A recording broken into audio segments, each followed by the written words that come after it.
Saludos, qué gusto reencontrarnos nueva vez en Entrevista 16 para debatir y conversar sobre los problemas de la agenda de desarrollo del país, como cada fin de semana por aquí, por Telecanal 16.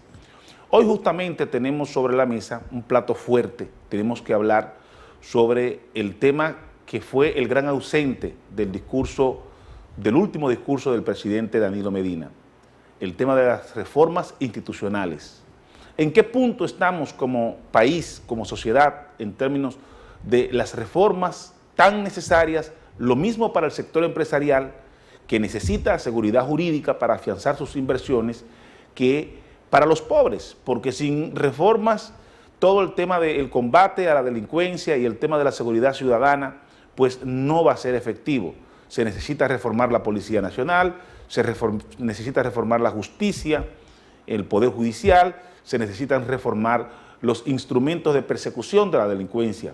Entonces, hemos vivido casi 4 años con un gran inmovilismo en el tema de las reformas.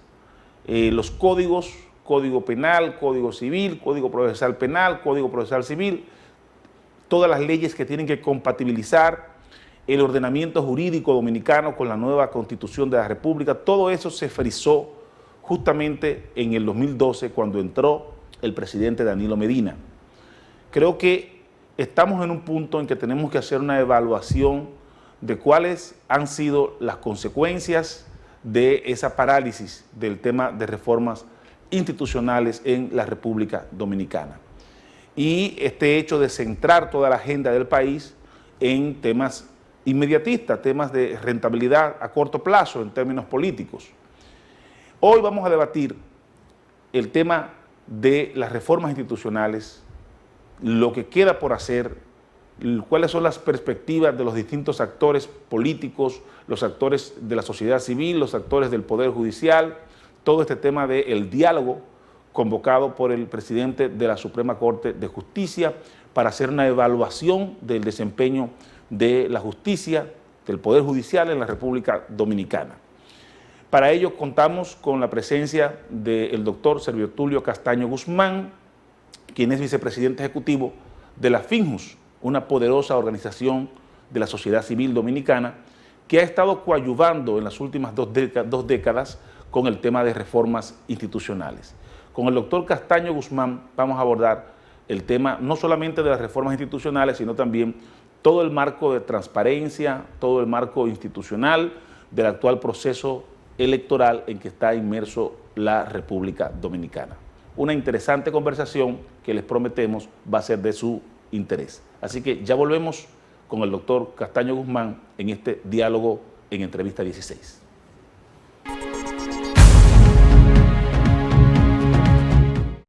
Ven a la supertienda Plaza Lama y aprovecha las ofertas en las piscinas Intex. Las piscinas con más calidad y durabilidad en el mercado. Fácil de montar e inflar.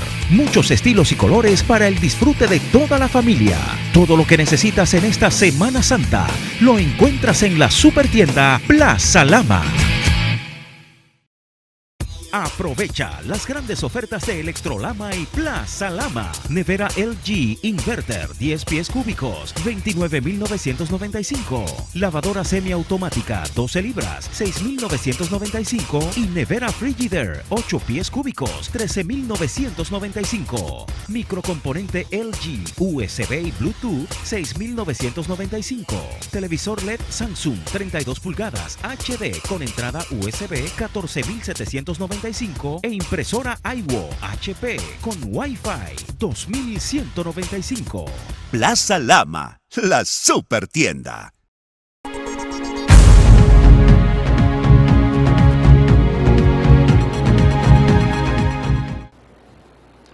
Gracias por permanecer con nosotros en Entrevista 16. Como habíamos dicho, todo el tema institucional es la tarea, la asignatura pendiente que queda en la República Dominicana, sobre todo después del discurso del presidente Danilo Medina, su último discurso.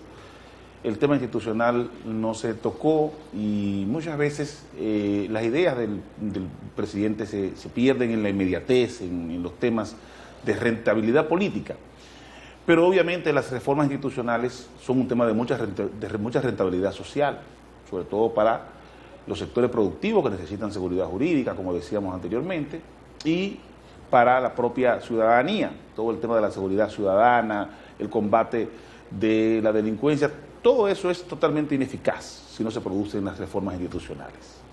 Servio Tulio Castaño Guzmán, como dije, es vicepresidente ejecutivo de Finjus, esa poderosa institución de sociedad civil que ha estado coadyuvando con el tema de reformas. Y yo le he pedido que venga hoy al programa para poner en contexto un poco esta situación institucional. Servio Tulio, muchas gracias por venir. No, gracias por la invitación. Bueno, para mí es un honor estar aquí en este espacio. Gracias, Servio Tulio. El contexto de la situación actual respecto del tema de las reformas institucionales, ¿cómo tú puedes hacer un enfoque de hacia dónde vamos sobre todo? O hacia dónde deberíamos ir. No, yo creo que tú has puesto el dedo en la llaga con tu comentario. O sea, nosotros tenemos un déficit institucional impresionante. Si bien es cierto que en otras áreas hemos crecido, en el aspecto institucional nos hemos disminuido. Si tú ves, por ejemplo, los estudios que ha publicado la Fundación Konrad Adenauer sobre la calidad de la democracia, si tú ves el informe sobre el rentismo como modelo político en la República Dominicana que publicara el Banco Mundial, evidentemente de que, si bien es cierto que hemos avanzado en muchísimos aspectos, en el plano económico, en todo lo que tiene que ver con algunas políticas de carácter social, pero sin embargo, en todo lo que tiene que ver con los aspectos institucionales, nos hemos disminuido. Para que tú tengas una idea, la República Dominicana hoy, según las evaluaciones que nos han hecho, está en una situación similar a la que teníamos en el año 2001. Es decir, y en el 2001 vivimos una crisis institucional muy fuerte. Pues en ese estado, o desde el punto de vista comparado, nosotros tenemos una situación peor. Y eso se debe... Es decir, Servio Tulio, es importante contextualizar. El 2001 tú hablas de una crisis institucional, pero estamos en un escenario en el 2001 en que en términos del Estado no hay control interno. Si todas las leyes de control interno surgieron después en el 2004, 2006, 2005. Cámara de Cuentas, todo lo que tiene que ver con el control. Con Contraloría, todo eso. Con concursos públicos. No, y por la ley de compras y contrataciones, que aun cuando hemos visto que al final se ha convertido en una herramienta para financiar el sistema político en la República Dominicana, es una ley que tenía como objetivo transparentar todo lo que eran los procesos de compra a lo interno del Estado. Evidentemente, o sea, y eso trae como consecuencia de que las reformas no se limitan al contenido de normas. Esa es una dimensión de la reforma. Conjuntamente con todas estas normativas, tuvimos que haber diseñado, que no se diseñaron, una serie de políticas públicas y sobre todo lo que tiene que ver con el componente de voluntad política desde la administración. O sea, yo no sé si tú hablabas del discurso del presidente, que la gran laguna de ese discurso, y yo lo entiendo, porque desde el punto de vista político, el presidente haber puesto como contenido de sus discursos el aspecto institucional, iba a tener problemas, iba a tener serios problemas. Sí, políticamente no era estratégico. No era conveniente. Claro. Sin embargo, él termina con el caso Bahía de las Águilas. Y fíjate cómo la voluntad política, cuando se manifiesta la voluntad política, entonces el sistema funciona. Fíjate que ese era un caso de corrupción que operó desde todos, o la mayoría de los partidos políticos, porque quienes se metieron en eso fueron políticos de los principales partidos. Fíjate cómo vino un presidente que manifiesta la voluntad frente a los reclamos de una ciudadanía que se levantó, como entonces un presidente le da instrucciones a su procurador general y vimos cómo entonces el sistema le dio respuesta al caso más escandaloso en materia de corrupción que se haya dado, yo creo, en el último siglo, digámoslo así. Fíjate lo que es la voluntad política cuando se manifiesta. Yo no sé si tú has visto cómo hemos venido desmontando algunos aspectos que venían operando, como para hacer un ejercicio en el programa de cuando la voluntad política se manifiesta, las cosas funcionan. En la reforma policial, que hay una serie de aspectos que no son necesariamente parte del contenido de la ley, sino que son parte de lo que sería una política de Estado. Yo no sé si tú viste cómo en esta semana se anunció que los 37,000 miembros de la institución pasaron a ARS Senasa, Sí. que ya cuentan con todo lo que tiene que ver con una seguridad social digna, y eso solamente se logró con la voluntad política de un presidente. Cuando en el fondo, ahí lo que había una estructura de mafias en donde operaban no solamente miembros de la institución, sino también instituciones satélites que venían apadrinando ese tipo de modelos. Y fíjate cómo cuando se manifiesta la voluntad política, las cosas se desmontan. Entonces, eso es lo que ha faltado aquí, en los aspectos institucionales. Sí, es decir, voluntad política. Yo diría que es impensable, por ejemplo, tú poder pensar todo el tema de lo que llamamos la primera ola de reformas del Poder Judicial sin la voluntad del presidente de la República en ese momento, el presidente Leonel Fernández. Claro que sí. Sí, claro todo que el tema del comisionado de reforma de la justicia, Claro, el comisionado de reforma del Estado, Claro. la propia voluntad del presidente de, en principio, hacer aportaciones presupuestarias Claro, claro. para sustentar el proceso de reforma, para poder montar la escuela de la judicatura. Todo eso es un tema de voluntad política, es decir, en un sistema presidencial como el que existe en la República Dominicana, presidencialista, es difícil avanzar sin la voluntad del presidente de la República. Cuando uno ve el tema presupuestario, se da cuenta que el Poder Judicial sigue siendo la cenicienta, no de los poderes públicos, yo diría que de las instituciones públicas. Así es. Porque aunque el Poder Judicial tiene consignado en una ley el porcentaje que le toca del presupuesto, se le otorga prácticamente la mitad. Menos de la mitad. O menos de la mitad. Menos de la mitad. Es decir, el Poder Ejecutivo y el Poder Legislativo le dan al Poder Judicial lo que le da el Presidente de la República al Plan Social de la Presidencia de la República, Sí. que no es ni siquiera un ministerio. Si es un tema estructural, es un tema de... Por ejemplo, el despacho de la primera dama, desde el punto de vista operativo, se le asignan más recursos que el Poder Judicial. Sí. Se le asignan más recursos que la Procuraduría General de la República. Se le asignan más recursos que a la Oficina Nacional de la Defensa Pública. Entonces, evidentemente, de que aquí hay una falta de voluntad y aparte de que está faltando visión. Te voy a decir por qué. Tú hablabas de que es la institución. No, es que cuando tú hablas de la justicia, tú tienes que tener una visión holística. Es decir, la justicia comienza, por ejemplo, la penal con la policía. Tenemos la policía peor pagada de América Latina. Es peor pagada que las policías africanas de los países más pobres. Que es mucho decir. Que es mucho decir. Sí. Tenemos el Ministerio Público peor pagado de América Latina.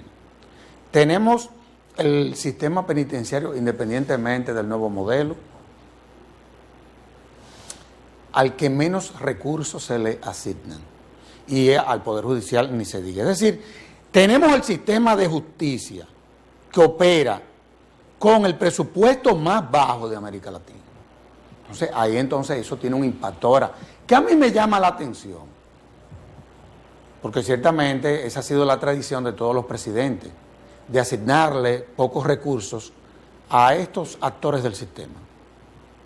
Pero yo te voy a decir una cosa, digo, no en mi caso, porque yo nunca aspiraría a ser juez de nada, ni siquiera de vallata por mi propio temperamento. Esa no es mi naturaleza.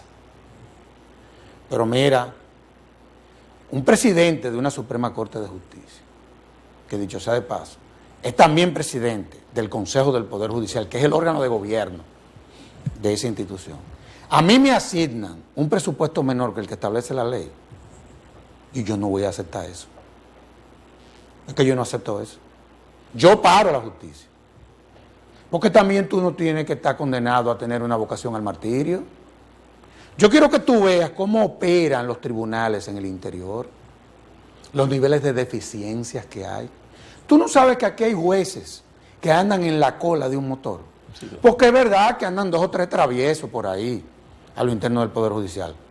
Pero la mayoría de esos jueces, el 99.9% de los miembros del Poder Judicial, son gente honrada, y gente seria. Yo quiero que tú veas cómo viven esa gente. En una situación tan deprimente que yo creo que el presidente de la Suprema Corte de Justicia tiene que asumir el liderazgo que él tiene como presidente de un poder. Eso tiene un impacto político. Esa es una posición política. Si en el próximo presupuesto al Poder Judicial no se le asignan los fondos, yo creo que el presidente de la Suprema Corte de Justicia va a tener que hacer un paro en el camino. Y si hay que apoderar al Tribunal Constitucional para buscarle entonces una salida institucional, pues entonces que de manera responsable el Consejo del Poder Judicial, que sería el órgano competente, y tú lo sabes, porque es el órgano de gobierno, pues entonces que lo apodere. Sí, porque pero eso es inaceptable. Aquí hay un mito con todo el tema de la autonomía pero ven presupuestaria acá. financiera. ¿Pero y todo qué eso es consigna eso? en una ley y eso no significa absolutamente nada. Pero eso es inaceptable. Entonces, cuando tú te encuentras, bueno, ¿cuál es uno de los problemas que está impactando de manera negativa al sistema? El tema presupuestal. Claro. Yo te voy a comenzar con la defensa pública, que yo soy miembro del Consejo Nacional de la Defensa Pública. Tú sabes que desde el punto de vista constitucional, porque la defensa pública es un órgano constitucional ya, tú sabes que la defensa debe de estar presente en todos los distritos judiciales. Existen 36 distritos judiciales, en donde desde el punto de vista constitucional debieron de haber existido 36 oficinas de la defensa pública. Pues nosotros tenemos 11 provincias en donde no hay oficina de la defensa pública, pero con el agravante, oye, para que tú entiendas qué es lo que está pasando, con el agravante de que del 100% de los casos que se le someten al sistema penal, el año pasado, de ese 100%, el 84% lo asumió la defensa pública. Es decir, la carga del sistema prácticamente. Pero, entonces, ¿qué está trayendo eso como consecuencia? Que la defensa pública está al borde del colapso, independientemente de las declaraciones que pueda dar su directora. Porque no es posible que un defensor público pueda llevar promedio de 400 a 700 casos. Eso no es posible. No, materialmente. Eso no es posible. Eso no es posible. Entonces, evidentemente, hay un impacto. Pero peor todavía, Sergio Tulio, tú dices que la defensa debe estar en 36 distritos, pero estructuralmente también se constitucionalizó en la Constitución del año 2010 todo el tema de la representación y la defensoría de las víctimas. Así mismo es. Sí. El modelo de defensa pública, por ejemplo, en Colombia, ¿y en Argentina? Asume lo mismo a las víctimas, imputados que víctimas. Claro. Estamos hablando de un gran desequilibrio, de una gran injusticia social. Es decir, en República Dominicana las víctimas están desamparadas. Totalmente. Es decir, la Procuraduría tiene 15 abogados para dar respuesta al tema de víctima en un ejercicio fútil, ¿verdad?, de asistencia, cuando ese es un tema que debería reposar en la defensa pública. Sí, y hacer lo que han hecho otros países que han dividido, porque como son visiones diferentes, o sea, no es lo mismo. Yo he sido defensor porque yo fui abogado de oficio, pero también fui Ministerio Público, fui Procurador General Adjunto. Y las lógicas son diferentes.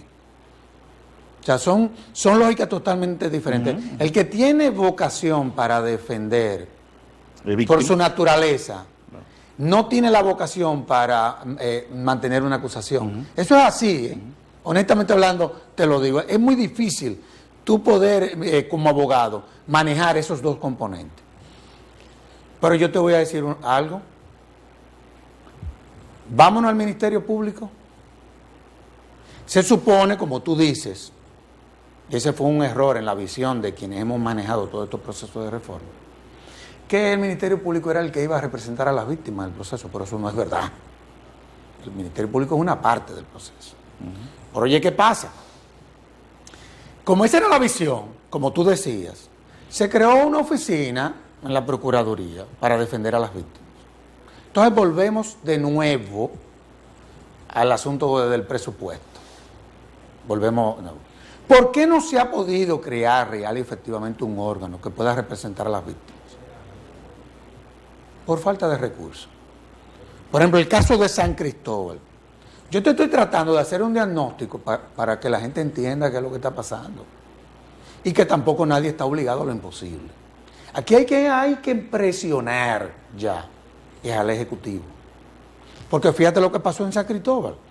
Cuando tú analizas los casos que se sometieron en San Cristóbal, o que manejó el Ministerio Público en San Cristóbal el año pasado, se sometieron 17,000 casos. ¿Tú sabes cuántos fiscales tenemos en San Cristóbal? Para 17,000 casos. ¿Cuántos tú crees que tenemos? No, supongo que el número ordinario de una provincia, 15 o 20 fiscales. Bueno, pues tenemos 9 fiscales. ¿Tú sabes cuántos casos llevaron promedio cada uno de los fiscales? Casi 2,000 casos. ¿Tú crees que eso es humanamente posible? Eso es imposible. Por eso es que tú ves que muchos de los casos se caen. Pero tú sabes que está dando lugar a ese tipo de cosas. Es decir, uno tiene expediente en la justicia donde el Ministerio Público ni siquiera hace la instrucción. Ni siquiera interroga a la víctima o las partes, sino que pura y simplemente con la querella inicial y un par de documentos que se le deposita, levanta una acusación que luego, como tú dices, se cae. Entonces, oye lo que está pasando. Vámonos a ver cómo se maneja el proceso, que nosotros hicimos el diagnóstico. Un caso simple. ¿Tú sabes cuánto dura en la justicia? Te estoy hablando de un caso no criminal, de alta envergadura. Un caso simple, un cheque sin fondo. Te estoy hablando de un caso simple. Una acción penal privada, un asunto que 2 años y 6 meses. 2 años. ¿Tú sabes cuánto dura promedio una medida de coerción? 40 días. Una cosa que debiera resolverse en 48 horas. Pero te estoy hablando para que el sistema en primera instancia le dé respuesta. 2.6 de años. Yo no sé si tuviste el caso de este abogado famoso de Santiago, de Jordi. Fíjate, con todos los recursos. ¿Y cuánto duró el caso de él? 4 años y pico. ¿Tú sabes cuántos reenvíos hubieron? Más de 30. Entonces, yo te pregunto, ¿tú crees que un sistema puede funcionar a esa velocidad? Eso es imposible. Entonces, por eso nosotros estamos apoyando en esta ocasión esa propuesta del presidente de la Suprema Corte de Justicia. Con la finalidad, quiera Dios, que nosotros podamos levantar datos. Porque aquí muchas veces nosotros diseñamos políticas públicas sobre la base del rumor público, sobre la base de casos muy específicos. Y no queremos hacer diagnósticos que te reflejen cuáles son los orígenes, la génesis de las debilidades institucionales de las instituciones que conforman un sistema. Por ejemplo, yo lo he dicho, eso es para que tú veas cómo anda esto, que no es culpa de los jueces, que lo hemos satanizado. Los jueces son parte. Y muchas veces, evidentemente, porque tenemos a lo interno, por ejemplo, del Ministerio Público, y basta con que tú hables con alguno de sus miembros que trabajan, también que hay muchos vagos ahí, que no hacen su trabajo. Entonces, cuando tú te encuentras con situaciones como esa, evidentemente de que aquí vamos a tener que volver al principio. Volver al principio. En el sentido de hacer un levantamiento y arrancar esto. Porque la verdad es que cómo es posible que un sistema pueda funcionar cuando el 85% de la ciudadanía no cree en él. Fíjate que la policía ahora no es la institución menos creíble. Ahora la menos creíble es el Poder Judicial. ¿Tú crees que eso es concebible? Te voy a pedir tu anuencia, Sergio Tulio, y la de los televidentes, para ir a una pausa. Y cuando regresemos, quiero que conversemos sobre esa idea de volver al principio.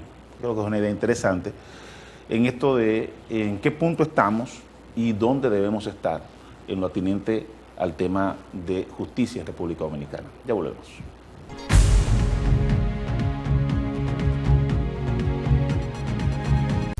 La bomba de agua Tecnomaster QB60 0.5 HP es la solución a tus problemas de agua. Las bombas de agua Tecnomaster, con su gran capacidad de aspiración y su alto nivel de presión, se puede usar para regar, incrementar la presión de una instalación, aspirar y bombear agua. Llévatela a un increíble precio de $2,199,95 con un año de garantía en piezas y servicios.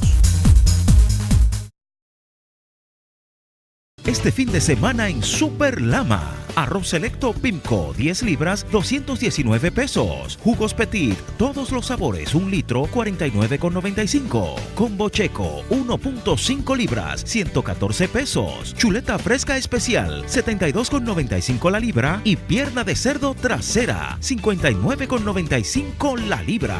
Plaza Lama, la super tienda.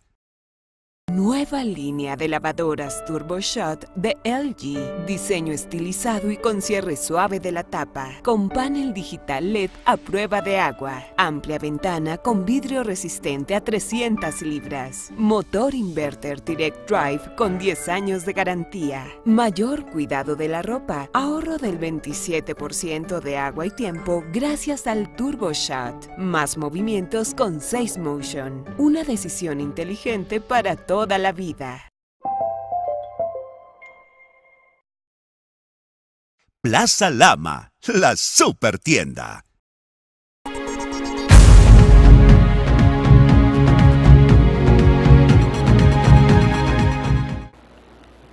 Gracias por permanecer con nosotros en Entrevista 16. Hoy conversamos con el doctor Servio Tulio Castaño Guzmán, quien es vicepresidente ejecutivo de la FINJUS. Estamos hablando sobre todo el tema del Poder Judicial, el proceso de reformas institucionales. Y antes de irnos a la pausa, Servio Tulio decía una expresión que yo pienso que es de esas expresiones que se van convirtiendo un poco en lapidarias.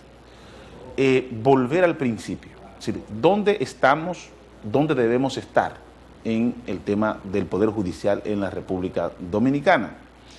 Y esto lo dice obviamente en el contexto de la convocatoria que ha hecho el presidente de la Suprema Corte de Justicia, de un diálogo, finalmente un diálogo con los distintos sectores, los actores que intervienen en el sistema de justicia del país. Se habla mucho del diálogo, pero no se ofrecen los detalles. Entonces a mí me gustaría aprovechar tu presencia para ver cómo se ha ido montando, qué es lo que se procura hacer.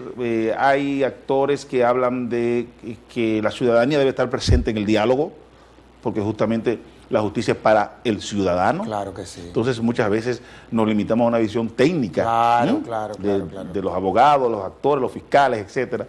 ¿Qué es lo que se está montando todo esto, con todo esto del diálogo? Mira, lo primero es que, como tú bien lo planteé, yo creo que ahí diste en la diana. La justicia tiene que abrirle las puertas a la ciudadanía, abrir sus puertas, porque estuvieron cerradas. Ese ha sido parte del problema. Cuando tú, por ejemplo, eres el líder de un poder, de un Estado, tú tienes que abrirle la puerta a la sociedad. Eso en nada va a afectar tu independencia, eso nada que ver. Es abrirle las puertas, a oírla, a escucharla, cuáles son sus quejas, cómo está operando el sistema, cómo viene ella percibiendo que tú estás administrando lo que te han dado a administrar, que es la justicia. Yo creo que eso es lo que quiere hacer el presidente de la Suprema Corte de Justicia en esta ocasión, que ha encontrado el apoyo de los otros líderes de las demás instituciones. Defensa Pública, Procuraduría General de la República, Policía Nacional. ¿Por qué yo te decía que hay que... Bueno, y ya se nombró a un coordinador, que es el magistrado Samuel Arias, que es una persona que cuenta con... primero, con los méritos que debe de contar un coordinador de una actividad de esa naturaleza. Capacidad técnica, valores y principios, en fin. Concluye su mandato en el Consejo de la Judicatura, pero puede continuar como coordinador. No, ya, y volverá a ser juez. Claro. O sea, ya. Inclusive este viernes que pasó, tuvimos como observador en todo lo que fue ese proceso de elección del nuevo Consejo del Poder Judicial, los integrantes, digámoslo así, que es un órgano que después, quiera Dios que tengamos tiempo para tratar, porque ahí hay algunas distorsiones que tendrá que que ser resuelta por este nuevo consejo, que fue electo el viernes, el día de ayer. Yo te decía que hay que volver al principio, porque nosotros hicimos, yo creo que en el mundo hay que volver al principio en todo. Por ejemplo, inclusive en la parte de todo lo que tiene que ver con el conocimiento. Yo creo que nosotros vamos a tener que volver a Platón, Aristóteles, esa gente, esa visión filosófica de la vida. No a esa forma que tenemos hoy en día de conducirnos, que es la de convencer al otro, y no de no decir la verdad. Yo creo que vamos a tener que volver a la parte filosófica de ver la vida, que lo que procura es decir la verdad. Si eso es así, vamos a tener que volver al principio en todo esto. Por ejemplo, vamos a comenzar con la policía. Nosotros hicimos en la policía, y ahí lo moderó la Fundación Institucionalidad de Justicia, un foro que lo que buscaba era construir un diagnóstico de cuáles eran real y efectivamente las debilidades de la institución y cuáles eran entonces las políticas públicas que habían que diseñar para resolver el bendito problema. Ese foro trajo como consecuencia de que identificamos 14 acciones. Mira, hay un problema con la dignificación de los miembros de la institución. Esta gente no tiene seguro médico, eso es mentira. Esa clínica de la policía, hay lo que hay una estructura de mafia instalada y eso hay que desmontarlo. Y se la llevamos al presidente. ¿Qué hizo el presidente? Se acabó. Tenemos un problema. Aquí hay que diseñar un plan de trabajo de que por lo menos 5 años. Se diseñó el plan. Aquí hay que aprobar la ley que reforma la normativa policial. Y la vamos a aprobar la ley en los próximos meses, ya nos pusimos de acuerdo. Es decir, se hizo un diagnóstico. Eso hay que hacerlo en el Ministerio Público, que hay muchas debilidades graves. Hay que hacerlo en el Poder Judicial, hay que hacerlo en el sistema penitenciario, porque para que tú tengas una idea, las estructuras de mafia que operan a lo interno de nuestros recintos penitenciarios, tú no te puedes imaginar. Aquí hay cárceles que han sido tomadas por el crimen organizado. Yo te voy a poner un ejemplo, y lo he dicho muchas veces. El 70% de las clonaciones que se le hacen a las tarjetas de créditos, estamos hablando de un mercado que maneja de manera fraudulenta más de 200 millones de pesos al año. ¿Tú sabes desde dónde operan? Desde los recintos penitenciarios. ¿Pero cómo operan desde los recintos? O con las complicidades de personas que deben de velar por la seguridad de esos recintos. Tú no te puedes imaginar. Eso está probado. Esos son datos que se manejan desde la Procuraduría. Yo no estoy diciendo nada novedoso. La propia ABA, la Asociación de Bancos, ya inclusive lo ha denunciado. O sea, eso es grave. Grave. Entonces nosotros tenemos que ver de qué forma nosotros llevamos a estas instituciones a la realidad, que es lo que está pasando. Para entonces, y volvemos a la voluntad política, porque voluntad política no se refiere a la voluntad que manifiesta un presidente. Voluntad política también es la que puedan manifestar los líderes de las instituciones, claro, los propios para que estemos claros. Y los propios actores del sistema. No, eso está claro. Por ejemplo, yo no tengo claro, no estoy seguro si haber creado en la Constitución como órgano de gobierno, yo no estoy seguro si eso resultó ser positivo para el Poder Judicial y para el Ministerio Público. Yo no estoy seguro si fue saludable haber creado el Consejo del Poder Judicial y el Consejo Superior del Ministerio Público. Yo no lo tengo claro. Por los niveles de corporativismo que se han creado. Es decir, se ha burocratizado la administración de la justicia a un punto que... Yo no lo tengo claro. Que afecta el sistema. Por ejemplo, vámonos al Consejo del Poder Judicial. Nosotros en la reforma constitucional, y tú fuiste parte de ese proceso, nosotros queríamos quitarle al Pleno de la Suprema Corte de Justicia, porque ya era una corriente en todos los países del área. Todo lo que eran los aspectos administrativos y los aspectos disciplinarios. para que los jueces de la Suprema Corte de Justicia se concentraran en su función jurisdiccional. Eso era lo que creíamos que iba no solamente a mejorar la calidad productiva de la Suprema Corte de Justicia, sino también creíamos que se iban a mejorar los aspectos administrativos. En la práctica, eso no es lo que ha sucedido, ni en el Consejo del Ministerio Público, ni en el Consejo del Poder Judicial. Yo te voy a poner un ejemplo. Pero no por la travesura que se dice que hizo un concejal. Eso puede pasar en cualquier sitio. Sí, claro. Eso son cosas que pasan. Pasó en España hace Eso, que aparezcan un par de 4 meses. traviesos por ahí, está haciendo sinvergüenzada. Claro. Lo importante es que el sistema le dé respuesta a eso. Claro. Pero eso siempre va a pasar, si no es el caso. El problema es, vamos a ver, ¿cuáles son las atribuciones del Consejo del Poder Judicial? Todo lo que tiene que ver con el proceso de evaluación de los jueces. Yo quiero que tú veas, está en la página web de la Fundación, todo lo que fue la presentación de los candidatos que a mí me tocó moderar y que la Suprema Corte de Justicia o el propio Consejo del Poder Judicial autorizó o me autorizó a mí a que eso se hiciera público. ¿Cuáles eran las quejas de los jueces? Bueno, el tema de las evaluaciones. Ya hay el primer problema.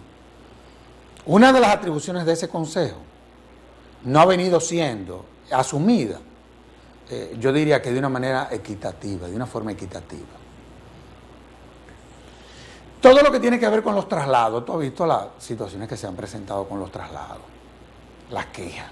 Una vieja herencia de autoritarismo trujillista en el país. ¿Tú entiendes?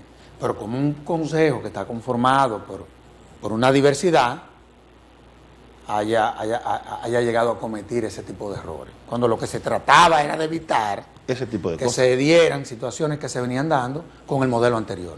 Eso era lo que se quería evitar. O sea, tú trasladar un juez porque tú entiendes que hay que trasladarlo, pero eso hay que motivarlo. Eso hay que preguntar al magistrado si real y efectivamente. Y el tipo de traslado. Oye. Es decir, desde el tema geográfico, de mandar a una persona de castigo a una provincia fronteriza, hasta el tema de tomar un juez de la jurisdicción contenciosa y mandarlo a la jurisdicción laboral. O un juez penal a la jurisdicción de niños, niñas y adolescentes. Sí, cuando existe la especialización. Muy especializada. No, en la Constitución tú sabes muy bien que tratamos de eso, de proteger la especialización a lo interno del Poder Judicial. Así es. ¿Se ha logrado eso? Tampoco. O sea, yo quiero que tú hubieses oído a esos jueces, ellos, quejándose de eso y de que ellos iban a procurar que si son elegidos, entonces iban a desmontar esas prácticas. Ojalá, y que eso sea lo que pase con este nuevo Consejo del Poder Judicial. Una cosa que yo creo que tenemos que analizar en esa cumbre, yo te estoy dando datos de qué es lo que está pasando en los hechos. Yo no te estoy diciendo que el diseño sea malo, yo lo que te estoy diciendo es que no está funcionando. Una cosa que nosotros vamos a tener que revisar es, por ejemplo, ¿a dónde se va a recurrir una decisión del Consejo del Poder Judicial? Yo no creo que sea sano que la jurisdicción competente sea la jurisdicción contenciosa administrativa. Obviamente que Te no. voy a decir por qué. Oye, para empezar desde el punto de vista jerárquico, el Consejo del Poder Judicial está por encima Claro. de esa jurisdicción contenciosa administrativa. Yo creo que vamos a tener eso que modificar. Y que sea o el Pleno de la Suprema Corte de Justicia o que sea la tercera Cámara La Cámara de los Contenciosos. de lo contencioso administrativo, de la Suprema Corte De la de Suprema, Justicia. obviamente. Pero no podemos, Mandarle a porque jueces, eso es una carnicería. a jueces que están bajo la jurisdicción del propio Consejo, mandarle a que juzgue el Consejo. O sea, eso son una cosa totalmente irracional. Entonces, esas son las cosas que tenemos que llevar a todo lo que sería la celebración de esta cumbre. Pero hay muchos elementos que son inmediatos. Tú has enumerado una cantidad de temas de la agenda que obviamente no esperan. Si el Poder Judicial se encuentra en una situación casi de colapso, por no decir de colapso, y hay que dar respuesta pronta y los distintos sectores, sociedad civil, lo que tú llamas voluntad política, claro, que es el poder político, la clase política, tiene que apoyar la justicia en estos momentos. Pero hay otros elementos que son, digamos, estructurales y que son a mediano plazo, que afectan a la ciudadanía. Todo el tema de las reformas de los códigos. Claro, claro. Todo el tema de montar la jurisdicción de lo contencioso administrativo. Y aquí estamos hablando de derecho de ciudadanía, de cómo el ciudadano se enfrenta a un gigante que se llama el Estado, claro, ante la arbitrariedad, una cultura de autoritarismo y arbitrariedad del Estado, de la administración específicamente frente a los ciudadanos. Ese es un mandato de la Constitución de la República, que como bien tú dices, especializó incluso la creación de la jurisdicción. Y no se ha dado el primer paso. Pero déjame decirte algo. Lo que tú estás planteando es muy grave. Pero grave, grave, grave, grave. Tú sabes que, porque la parte constitucional que le quedó al Poder Judicial, independientemente de esa visión difusa, ese no es el debate, es la jurisdicción contenciosa administrativa. Pero oye, ¿qué pasa? Nosotros tenemos un problema de acceso muy grande a esa jurisdicción. Muy grande. O sea, esa es una jurisdicción que vino operando desde el punto de vista del acceso de una manera inconstitucional. Así es. Oye, lo que le quedó dentro de la lógica constitucional al Poder Judicial, desde el punto de vista del acceso, estaba operando inconstitucionalmente. Porque oye, ¿qué es lo que pasa? Y tú has dado en la diana. La gente cree que, digamos, el Tribunal Constitucional, que es el que controla el poder, que es el que de una u otra forma interpreta la Constitución, en fin, creía que los aspectos constitucionales, es decir, era la instancia que iba a controlar al poder. Pero sucede que hay otra que es la que controla la administración. Así es. Que ahí es donde está el meollo del asunto. Porque los asuntos constitucionales, y tú lo sabes, porque eres un experto en esa materia, en derecho público, son casos. Pero a diario el pleito es con la administración.